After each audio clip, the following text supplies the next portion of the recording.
How did this was prior internet? Yes. How did you know about those cutters on the East Coast and Key West? Well, back in the old days, again, we used to have through the Coast Guard messaging system, we had something that came out once a month, and it was literally called Dial a Billet. And for your particular specialty, and within your specialty, every month there were what's open or coming open if you're a first class quartermaster, second class quartermaster, third class quartermaster, and they lumped those messages together in certain specialties. We definitely did not have the seasonal transfer concept back then as we do now, where everyone comes and goes in the summer.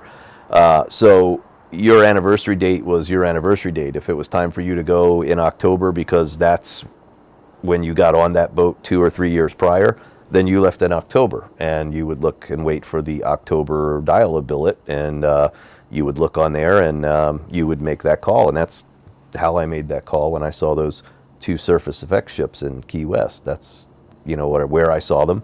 That's why I called. I knew I had to leave, and I wanted to try to stake a claim to one of those, and I did for 5 minutes, and then I wound up somewhere else. But So that's also how you would know.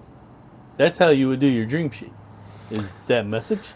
we didn't have dream sheets back But I mean, then. that's how you knew what was available. Yes. For you. Yes. Is through that. Correct.